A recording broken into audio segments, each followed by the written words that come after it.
Start the day with Jesus.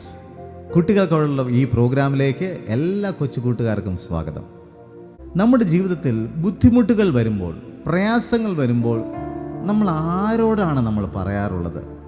പലപ്പോഴും നമ്മൾ നമ്മുടെ ക്ലാസ്സിലുള്ളവരോട് പറയാറുണ്ട്, കൂട്ടുകാരോട് പങ്കുവയ്ക്കാറുണ്ട്, പാരൻസിനോടും ടീച്ചേഴ്സിനോടൊക്കെ പറയാറുണ്ട്. എന്നാൽ ഞാൻ നിങ്ങളോട് പറയട്ടെ, നമ്മുടെ ജീവിതത്തിൽ എന്തെങ്കിലും ഒരു ബുദ്ധിമുട്ട് വരുമ്പോൾ നമ്മൾ ആദ്യം പറയേണ്ടത് ദൈവത്തോടാണ്. കാരണം ദൈവം നമ്മളെപ്പോഴും നോക്കിക്കൊണ്ടേയിരിക്കുന്നു. യഹോവ ഭക്തിയുള്ള മക്കളല്ലേ നിങ്ങൾ പ്രാർത്ഥിക്കുന്നവരല്ലേ? അപ്പോൾ ദൈവം നിങ്ങളുടെ ഓരോ കാര്യങ്ങളും അറിയുന്നു. ദൈവം നിങ്ങളെ നോക്കിക്കൊണ്ടേയിരിക്കുന്നു. അപ്പോൾ ദൈവം നോക്കുന്നുണ്ടെങ്കിൽ എൻ്റെ ജീവിതത്തിൽ ബുദ്ധിമുട്ട് വരുമോ? തീർച്ചയായിട്ടും വരും, പ്രയാസങ്ങൾ വരും. പക്ഷേ ആ സമയത്ത് നമ്മൾ ചെയ്യേണ്ടുന്നൊരു കാര്യം, നമ്മൾ ദൈവത്തോട് തന്നെ തുറന്നു പറയുക നമ്മുടെ പ്രയാസങ്ങൾ. നിങ്ങൾക്ക് തലവേദനയുണ്ടോ? തലവേദന വരുവാണോ? പഠിക്കാൻ ബുദ്ധിമുട്ടായിട്ടിരിക്കുവാണോ? നമ്മൾ ഉടനെ മരുന്ന് വാങ്ങാനല്ല പോകേണ്ടുന്നത്. മരുന്ന് വാങ്ങണം, ഇല്ല എന്നല്ല.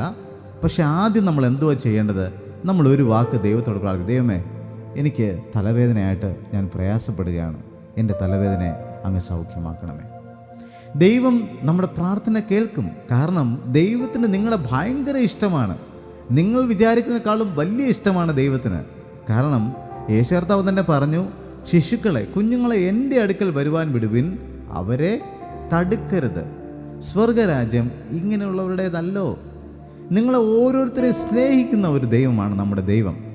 നിങ്ങൾ ആ ദൈവത്തോട് നിങ്ങൾക്ക് സുഖമില്ലാതിരിക്കുമ്പോൾ, ദൈവമേ എന്നെ സൗഖ്യമാക്കണമേ എന്ന് പറഞ്ഞാൽ ദൈവം നിങ്ങളെ സൗഖ്യമാക്കും. കാരണം ദൈവത്തിനൊരു പേരുണ്ട് കേട്ടോ. നിങ്ങളെയൊക്കെ നിങ്ങളുടെ പപ്പയും അമ്മയൊക്കെ ഒത്തിരി ഓമന പേരിട്ടൊക്കെ വിളിക്കാറില്ലേ? പല വിളിപ്പേരുകളൊക്കെ വിളിക്കാറില്ലേ? മോനെ എന്ന് വിളിക്കുന്നവരുണ്ട്, മോനു എന്ന് വിളിക്കുന്നവരുണ്ട്, മോളു എന്ന് വിളിക്കുന്നവരുണ്ട്. അങ്ങനെ പല ഇഷ്ടപ്പെട്ട പേരുകളും ഒക്കെ വിളിക്കുന്നവരുണ്ട് അല്ലേ? ദൈവത്തിന് അതുപോലെ ഒരു പേരുണ്ട്. ദൈവത്തിൻ്റെ ഒരു പേര്, അനേകം പേരുകൾ ഒരു പേരാണ് യഹോവ റാഫ. യഹോവ റാഫ എന്ന് പറഞ്ഞാൽ സൗഖ്യമാക്കുന്ന യഹോവ, നമ്മളെ സൗഖ്യമാക്കുന്ന യഹോവ.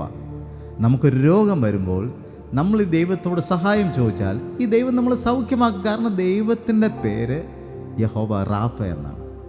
നമ്മുടെ എന്ത് ബുദ്ധിമുട്ടുകളാണോ നമുക്ക് ദൈവത്തോട് പറയുവാൻ നമുക്ക് പറ്റണം. പഠിക്കുന്ന കാര്യങ്ങൾ നിങ്ങൾക്ക് മനസ്സിലാകുന്നില്ലേ? ദൈവമേ, എനിക്ക് ഈ വിഷയം ഇച്ചിരി പ്രയാസമാണ്, എനിക്ക് മാത്സ് പഠിക്കാൻ കുറച്ച് പ്രയാസമാണ്, സോഷ്യൽ സയൻസ് എനിക്ക് കുറച്ച് പ്രയാസമാണ്, അല്ലെങ്കിൽ ഏത് വിഷയമായിക്കോട്ടെ, നിങ്ങൾക്ക് മലയാളം പഠിക്കാൻ പറ്റുന്നില്ല, ഇംഗ്ലീഷ് പഠിക്കാൻ പറ്റുന്നില്ല, ദൈവത്തോട് നിങ്ങൾ പറഞ്ഞാൽ ദൈവം നിങ്ങളുടെ ബുദ്ധിമുട്ടുകളെ മാറ്റിത്തരും. കാരണം ദൈവത്തിൻ്റെ കയ്യിൽ എല്ലാമുണ്ട്. സകലവും ദൈവത്തിൻ്റെ കയ്യിലാണ്. ജ്ഞാനം വരുന്നത് ദൈവത്തിൻ്റെ അടുക്കൽ നിന്നാണ്. നമുക്കുള്ള ബുദ്ധിയും വിവേകവും ഓർമ്മശക്തിയും എല്ലാം വരുന്നത് ദൈവത്തിൻ്റെ അടുക്കൽ നിന്നാണ്. അതുകൊണ്ട് നമ്മുടെ ജീവിതത്തിൽ എന്ത് ബുദ്ധിമുട്ടുകൾ വന്നിരുന്നാലും ആദ്യം നമ്മൾ ചോദിക്കേണ്ടത് ദൈവത്തോടായിരിക്കണം. അപ്പോൾ ദൈവം എല്ലാവരെയും സഹായിക്കട്ടെ. നമുക്കൊരു നിമിഷം പ്രാർത്ഥിക്കാം. കർത്താവേ, സ്വർഗീയ പിതാവേ, കഴിഞ്ഞ രാത്രിയിൽ ഞങ്ങൾക്ക് നല്ല ഒരു ഉറക്കം നൽകി ഈ പുതിയൊരു ദിവസം കാണുവാൻ, ഈ പുതിയ ദിവസം കാണുവാൻ അങ്ങ് സഹായിച്ചല്ലോ, അതിനായി സ്തോത്രം. ഇന്നത്തെ ദിവസത്തെ അങ്ങയുടെ കരങ്ങളിലേക്ക് സമർപ്പിക്കുന്നു. പ്രിയ കുഞ്ഞുങ്ങൾ കർത്താവ് സ്കൂളിലേക്ക് പോകുമ്പോൾ ദൈവത്തിൻ്റെ സാന്നിധ്യം കൂടി ഇരിക്കണമേ. അങ്ങയുടെ ദൂതന്മാർ അവരുടെ മുമ്പാകെ യാത്ര ചെയ്യണമെന്ന് പ്രാർത്ഥിക്കുന്നു. അപകടങ്ങൾ വരാതെ വണ്ണം, ആപത്തുകൾ വരാതെ വണ്ണം കാത്തു പരിപാലിക്കണമേ അപ്പാ.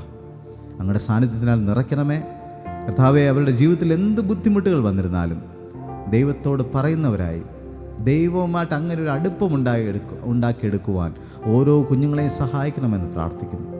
അങ്ങ് അവരുടെ കൂടെ ഇരിക്കണമെന്ന് പ്രാർത്ഥിക്കുന്നു. അവരുടെ സന്തോഷങ്ങളിലും സങ്കടങ്ങളിലും എല്ലാം ദൈവം കൂടെ ഉണ്ട് എന്നൊരു ഉറച്ച വിശ്വാസം ഓരോ കുഞ്ഞുങ്ങൾക്കും ഉണ്ടായി വരുവാൻ അങ്ങ് സഹായിക്കണമേ കർത്താവെ. ഇന്നത്തെ കാര്യങ്ങളെ സമർപ്പിക്കുന്നു. ഇന്ന് പ്രിയ കുഞ്ഞുങ്ങൾക്ക് നന്നായിട്ട് പഠിക്കുവാൻ ബുദ്ധിശക്തിയും ഓർമ്മശക്തിയും അങ്ങ് നൽകണമെന്ന് പ്രാർത്ഥിക്കുന്നു കർത്താവെ. അവരുടെ പോകുന്ന യാത്രയിലുമൊക്കെ കൂടിയിരിക്കണമേ. വൈകുന്നേരം സന്തോഷത്തോടുകൂടെ ഭവനത്തിലേക്ക് മടങ്ങി വന്ന് അങ്ങേക്ക് നന്ദി പറയുവാൻ അങ്ങ് സഹായിക്കണമെന്ന് പ്രാർത്ഥിക്കുന്നു. വാഹനങ്ങളിൽ യാത്ര ചെയ്യുന്നവരുണ്ട് കർത്താവെ, സ്കൂൾ ബസ്സുകളിലൊക്കെ പോകുന്നവരുണ്ട്. ദൈവമേ, എവിടെയൊക്കെ അവർ യാത്ര ചെയ്യുന്നുണ്ടോ ആ സ്ഥലങ്ങളിലെല്ലാം അങ്ങയുടെ രക്തക്കോട്ടയ്ക്കുള്ളിൽ അവരെ മറച്ചു കൊള്ളണമെന്ന് പ്രാർത്ഥിക്കുന്നു അപ്പ. എല്ലാ മഹത്വത്തോടത്തേക്ക് സമർപ്പിക്കുന്നു. യേശു ക്രിസ്തു മുഖാന്തരം ഞങ്ങളുടെ പ്രാർത്ഥന കേൾക്കണം സ്വർഗീയ പിതാവേ, ആമേൻ. അപ്പോൾ എല്ലാ കൂട്ടുകാർക്കും അനുഗ്രഹിക്കപ്പെട്ട ഒരു ദിവസം ആശംസിക്കുന്നു. ഇന്ന് നിങ്ങളുടെ ജീവിതത്തിൽ ദൈവം വലിയ കാര്യങ്ങൾ ചെയ്യട്ടെ. നിങ്ങളുടെ എല്ലാ ബുദ്ധിമുട്ടുകളും ദൈവത്തോട് പങ്കുവയ്ക്കുക. ദൈവം നിങ്ങളെ അനുഗ്രഹിക്കട്ടെ. God bless you.